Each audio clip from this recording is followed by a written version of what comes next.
Brandy. How are you? I'm good. How you doing? Everything is good. God is good. That's good. How's your day today? It's good. It's going good.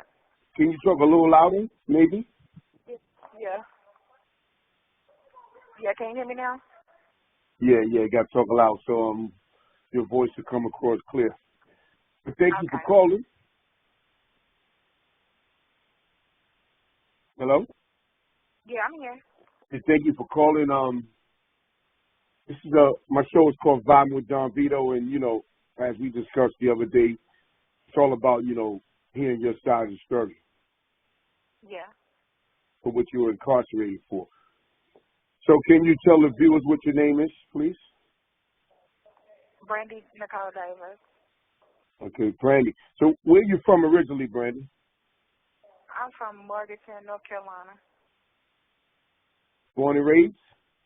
Yeah. Okay. So how was life growing up there as a little girl? It was good. I was raised up, I had my mama and my daddy and my brother. Then he moved out. I went to school there. I completed high school. After that, I worked. I didn't go to college. I worked and just ended up staying around there for a little bit. And then I did move to Charlotte, North Carolina. Mm-hmm. And that's where I met my baby father at. And then I had a set of twins in December of 2014. And then I really just worked a lot. That's all I ever did was work. I didn't ever try to go back to school or nothing. And then after that, I just started getting out there in the streets and stuff, getting high and doing crazy stuff. And in 2016 is when I caught my charge. 2016, I caught my charge. And it was in September, and I ended up I got arrested for accessory after the fact of murder. And I went to jail, and I ended up making bond in October, a $250,000 bond. And I was out for a while, and then I had got my sentence hearing in 2020. And I got sentenced to 48 to 70 month sentences for two accessory after the fact of murder. All right, so let me ask you a question, Brandy. So let's take it back a little bit. So you said you started getting high and stuff like that. What was you using? Cocaine and pills, opiates, and benzos. Okay, well, was you dealing or was you using? Both. I was selling. I was selling crack cocaine, and then I started using powder cocaine, and I started using pills after that. All right. So, how long were you getting high and stuff like that? At what age? From 21 until I got locked up, and to now. Last year when I got locked up. So you didn't start using drugs till the age of 21, correct? Yeah. Yes. So when you was getting high and stuff like that, how did it lead into the crime and stuff? Walk me through how did things start? It was your cousins that got killed? No, it wasn't my cousins. One of my cousins was one of my co-defendants, and my baby father is my co-defendant, and another girl. And so one night we was getting high. We was getting high, and it was a party that was going on, and we attended it. And I was real high, like out of my mind high. And then we get to the party, and we went inside, and then we come back out of the party. We didn't stay in there but like maybe 5-10 minutes. We come back out to the car, And all of a sudden, we heard gunshots, and they were shooting. It was some guys shooting at my cousin, and they gun jammed or something like far as that. And all of a sudden, like my cousin and my baby father started fighting them and stuff. And I got in the car. Like he told me, my baby father was like, "Go get in the car," and so I did. And I got back in the car, and I just started getting high because I was like, "Man, this is crazy," you know. Like I hate this is happening like this. I hate they was even fighting. So I just started getting high, cause, you know, just to kind of drown it out. But anyways, they after they started fighting and stuff, all of a sudden I see my baby daddy and my cousin like making the dudes get in the back of the trunk and all of this kind of stuff. And then I looked around, and my baby daddy was like, he was telling the girl that was driving to follow him in the dude's car because he started driving it. So then we went to this designated area, and next thing I know, I was sitting in the car. They parked, and then I was sitting in the car, and I looked in the rearview mirror, and they got out. Oh, yeah, he come to the car, and he put his jacket in the back of the car, and then he shut the door, and I was like, "What you doing?" And then the next thing I know, I looked in the rearview mirror, and all I seen was flames, and the car was on fire. Oh wow! So he lit the car on fire while you was sitting in the car. Not my car, the car the dudes was in. Okay. And they were in the trunk? Yeah. Wow. Mm-hmm. So what happened after that? Once you saw the fire? Once I seen the fire, him and my cousin jumped back in the car, and they jumped back in the car, and we left and went back to my house, which that's where everybody was staying. Like, I had let my cousin and his girlfriend move in with me. And so my baby daddy was up there at the time because he's originally from Charlotte. So he was staying with me, and we went back to my house that night. And the next morning, we started getting high. We got high all night long. The next morning, he was like, you know, demanding me. He was like, you're gonna take me back home to Charlotte. I gotta get from up here and all of this. And so, you know, after I really come to senses of what really happened, because I had kind of let my high come down a little bit because it was just too much going on. And, you know, I come to senses, and when I realized, you know, like, dang, this really happened, you know, so he looking crazy and stuff, and we do have a domestic violence test. I took him to Charlotte because I didn't know what I know what he's capable of. I didn't know what he was going to try to do, you know. So I took him to Charlotte and dropped him off. And then after that, somebody from the party, after the fact, like the next morning, called the police and told them what happened. So then the police come to my house. They started questioning us. And for like 3 days they questioned us. But I was really not wanting to tell nothing because I still had my cousin and his girlfriend living with me, and you know, I had never been in trouble, never, and I was really not knowing what to do. So you know, I was just going with the flow, and they started questioning us and interviewing us and stuff at the station, and for like 4 days, and then they finally got up the charges to arrest us, and then that's when I went into custody. Mm. So why did they burn the guys up? But I mean, for real, the dudes were shooting at them, but it really wasn't. To me, they shouldn't have burned them up, but they did. I mean, my baby daddy did it. My cousin didn't do it.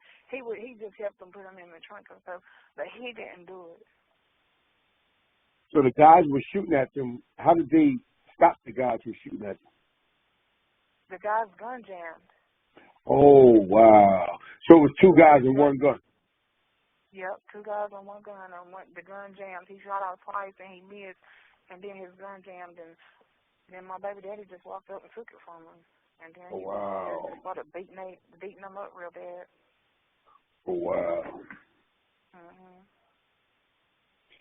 So, all right, so you guys got caught. How long after the incident did you guys get caught? Like the 5th day. No, the incident was on the night of the September 19th, 2016, and then I got arrested on September 23rd. So about 4 days. Why did they arrest you when you didn't do anything? Because that's when they charged me for accessory after the fact, and the charges that came up was because I didn't report it when it happened, or like right after it happened, and said that I didn't tell or report nothing. But to be real, I really couldn't because I still had people living with me, you know what I'm saying, that was involved and telling me, you know, not to say nothing, you know what I'm saying? So I don't know what people was capable of, you know, cousin or not. Who knows, you know? Mhm. Yeah. Wow. So you said you had co-defendants. How many? 3. Yeah, 3 altogether. Yeah, it's me and 3 other people, yeah. So the 2 guys, and then was it a girl? Yeah, a female, yes. Okay. She set it up, like she the one set it up. She told the police she set it up. She ended up telling on all of us really, and yeah. Yeah. So are you both locked up in the same prison, or they put her somewhere else? Yeah, she's here. She's on close custody. I'm in medium. She on close custody because she told? She got because all the years she got 25 years. Oh. But nobody knew them guys but her. She was messing with one of the guys, but she was also going with my cousin at the same time. So you know, she was trying to. Come to find out, she was trying to set my cousin up to get robbed, him and my baby daddy, because they had drugs and money. You know what I'm saying? So it really went wrong. The tables turned. You know, after they gun jammed, the tables turned and things went. Yeah. So how much time did they sentence you to? I didn't hear you. How much time did they sentence you to? They give me 2 sentences, 2 48 to 70-month sentences, which is 8 to 11 years. Consecutive or concurrent? I mean, okay, so they rent them concurrent. Okay. Yeah, I got 2 48 to 70-month sentences. All right, so what's that? That's a total of what, like 4 years? No, 8 to 11. They box carded me. I got 2 sentences. That's what I'm saying. It's 8 to 11 years total. Okay, 8 to 11. Right, my bad. Okay. So you say you've never been arrested before, never been in trouble before, and this is the first offense in this Never time had a driving again. ticket. Yeah, never even had a driving ticket or nothing. Yeah. Do you have children? Yeah, I have twins. They 6 years old now. Who's taking care of your children? They with my mother. And how does your mom feel about what happened? Okay, Brandy, can you finish where you left off at? Yeah, I was just saying my mom, she was real devastated and hurt by it. And she really still is, you know. I talk to her every day, sometimes twice a day. She just says, you know, she just hated it happened and she just wished I could come home. I mean, it was really kind of wrong that they give me all of this time and sentence me to this, that, because I really didn't do nothing. I mean, I was just there, you know. And I know I should have reported it, but, I mean, I was scared of my baby daddy, and I wasn't telling on him for me to be out and then him to come back and do something to me, you know what I'm saying? Yeah. Yeah. So I'm reading right now. It says that the guys that got burned, they were your cousins? No, they wasn't my cousin. Oh. No, my cousin's only one of my cousins was one of my co-defendants. See, that's why it's important to hear your side of the story, because they got it printed up all wrong here, you know? Yeah. Yeah. Yes. So, wow. So when you went in prison, how did you feel when you first went in? I mean, I was just really in awe, you know. I didn't know what to do. I ain't really nothing I could do, but just like, okay, you know, whatever. And then, you know, the more and more you start talking to people in prison, of being in and out, and you just start thinking, like, I'm sitting in prison for something, like, I really couldn't help, you know. Ain't nothing I could have did. I mean, I couldn't really even call the police, because at the time, I forgot to say, whenever all this was going on, after we left the party and went to the designated area, my baby daddy must have felt what he was going to do or knew or something, because he took my phone. He actually took my phone. Yeah, I forgot about that. He took my phone, and he didn't give me my phone back until that morning when I was taking him back home to Charlotte. Yeah. He didn't want you to make no phone calls or nothing like that. Yeah, he didn't want me to call nobody else, or I guess he thought I was gonna call the police. I don't know what he thought, but he took my phone though. Wow. But yeah, like I say, I've been sitting here just thinking, and you know, like right now, I do have an MAR going, which is a motion of appropriate release.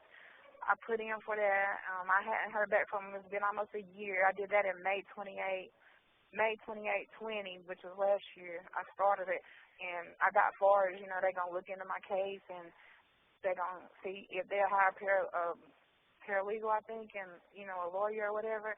So I'm just really waiting to hear back from them. And you know, I've heard the more you wait, the better it is. So hopefully something will come out of it. So what is your argument to get immediate release, to get less time? What is it? I mean, if anything, less time. You know, I've seen cases like in my county, somewhat like my case, where a guy got 2 years for accessory after the fact. So I mean, I think I do. And then they had a record. I don't even have a record. You know, I just feel like I got over sentenced. Yeah. Wow. So they charged you with accessory? Yeah, accessory after the fact. Yeah, 2 of them. So pretty much you're saying if you would have told, they would have let you go home. I don't think they would have. I mean, they didn't tell me that, but even just thinking, they still wouldn't have let me go. I know they wouldn't have, because I feel like they're trying to make an example out of us, you know. Because for my county, this is like a high profile case in my county. Yeah. Wow.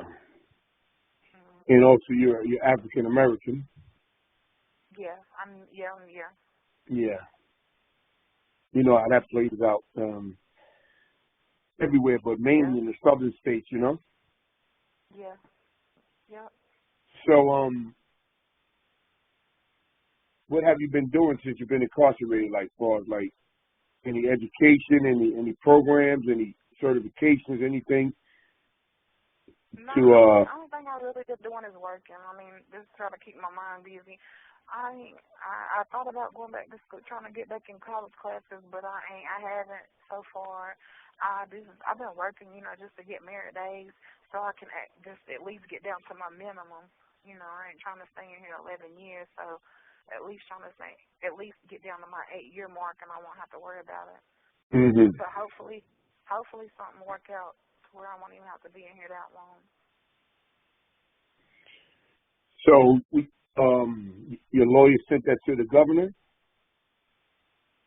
No, it's an MAR. I don't think it's really the governor. I think it's more like just DPS, like Raleigh, you know? Yeah. Yeah, I think it's something that they do. It's something like an appeal, but it's called an MAR.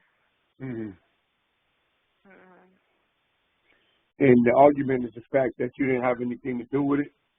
You were there, and you feel like you got too much time. Yeah, like I ain't gonna say I was there, somebody was holding me there or something. It was just more of, I really was in a predicament I couldn't help, I was Yeah. there because I had to really be there, and I mean, it wasn't nothing I could do at the point in time, Mhm.